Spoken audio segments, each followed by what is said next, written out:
Hello everyone, welcome to Garima's Bioverse. Today we are going to discuss about the neuron and the nerve cell conduction. तो चलिए start करते हैं. What is neuron? Neuron is a basic structural or functional unit of nervous system. Neuron का structure हम यहाँ देखेंगे तो देखिए न्यूरॉन कुछ इस तरीके से बना रहता है. आप लोगों ने बहुत प्रीवियस क्लासेस जो आपकी स्कूल लेवल की क्लासेस होंगी उसमें आपने पढ़ा होगा.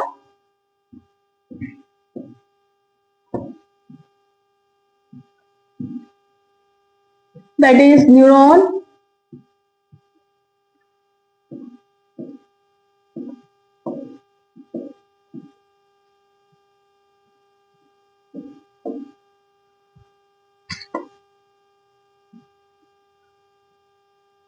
न्यूरॉन का अगर स्ट्रक्चर देखें तो इस तरीके से होता है.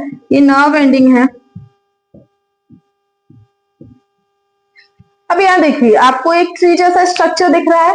इसमें ये जो पार्ट्स है ये है रिसेप्टर्स. मीन्स इसको बोलते हैं, इसका नाम है dendrites and this is Soma साइटोन, ये इनका नाम है. या फिर सेल बॉडी भी बोलते हैं.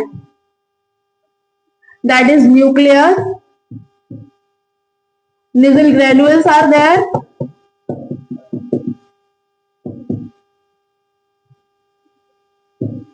And this is axon. And here axon hillock takes place. And this is myelin sheath. This myelin sheath, this gives insulation to the nerve cell. And this is nerve ending, and these are vesicles filled with neurotransmitter.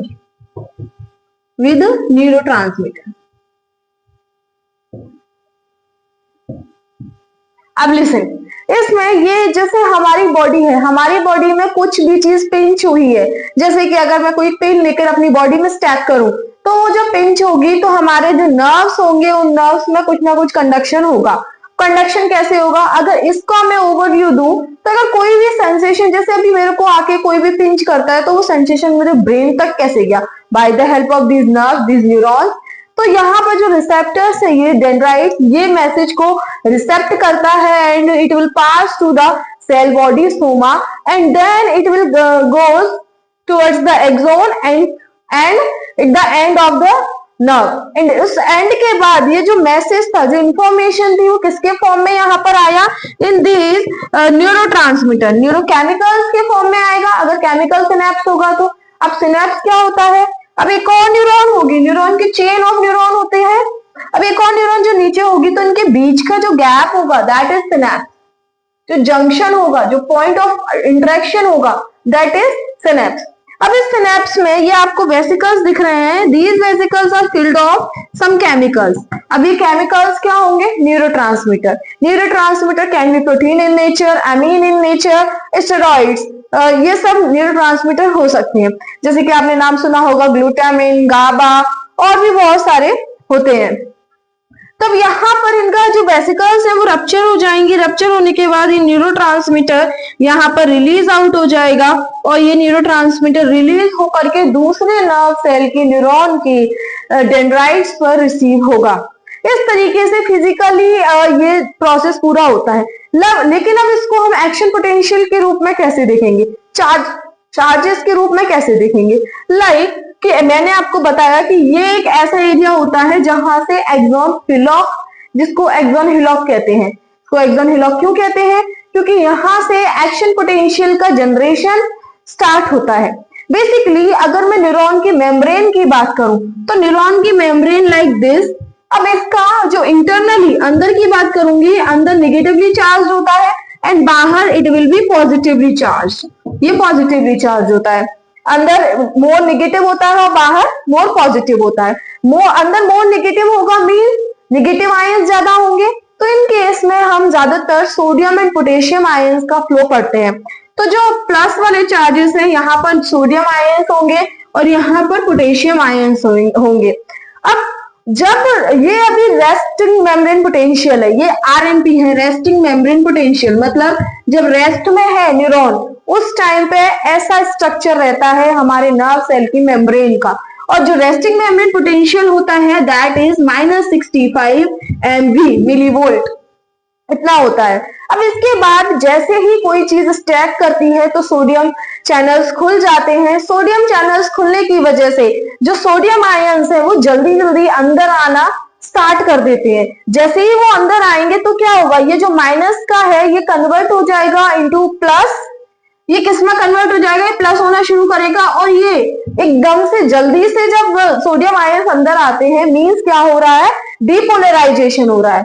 जब अंदर की membrane जो पहले या resting membrane में जो negative थी वो अब क्या हो जाएगी, पॉजिटिव। और इस चीज को जो कन्वर्जन हुआ है नेगेटिव से पॉजिटिव, इस चीज को बोला जाता है डीपोलराइजेशन।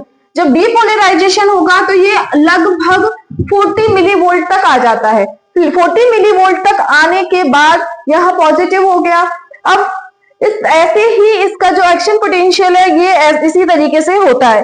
अब इसका अगर हम एक ग्राफ देखें या इसके स्टेजेस या इसके फेजेस हम देखें तो सबसे पहले होता है रेस्टिंग फेज, फिर होता है ओवरशूट, एकदम से ओवरशूट हो गया -65 से 40 ओवरशूट हो जाता है। फिर फॉलिंग फेज होता है, मतलब 40 से थोड़ा निगेटिव होने लगता है। फॉलिंग फेज के बाद अंडरशूट, मतलब -65 से भी कम हो जाता है। चलिए इसका हम ग्राफ एक बार बना के देख लेते हैं किस तरीके से इसका ग्राफ जाएगा। अगर मैं इसकी बात करूं तो इसका ग्राफ समथिंग ऐसे जाएगा। अब ये जो है दैट इज क्या है, ये है आरएमपी, हमारा रेस्टिंग मेम्ब्रेन पोटेंशियल। और ये क्या है, राइजिंग फेज। राइजिंग फेज होगा ये, एंड इट इज ओवरशूट, बहुत ज्यादा पॉजिटिव हो जाएगा। फिर ये है हमारा फॉलिंग फेज, नीचे थोड़ा कम होने लगता है। फिर ये है अंडरशूट। ये अंडरशूट आप देख रहे हैं रेस्टिंग मेम्ब्रेन पोटेंशियल से भी काफी कम है। ये कुछ इस तरीके का इसका ग्राफ बनेगा। पहले जो रेस्टिंग मेम्ब्रेन पोटेंशियल था -65 डिग्री, उसमें राइज आएगा। क्यों, क्योंकि सोडियम चैनल्स हैं वो ओपन हो गए तो पॉजिटिव अंदर आयंस अंदर ज्यादा आ जाएंगे। फिर ओवरशूट, मतलब एकदम से खुले थे सोडियम आयंस तो बहुत ज्यादा हो जाएगा पॉजिटिव। फिर उसके बाद थोड़ा कम पॉजिटिव होना शुरू होगा होते होते, और एक बार में जब पोटेशियम आयन चैनल खुलते हैं तो वो अंडरशूट में चला जाता है और बहुत नेगेटिव हो जाता है, रेस्टिंग मेम्ब्रेन पोटेंशियल से भी कम। तो इस तरीके से एक्शन पोटेंशियल का जनरेशन होता है और जो मेम्ब्रेन है वो अपना चार्ज या अपना आयनिक स्ट्रक्चर चेंज कर लेती है।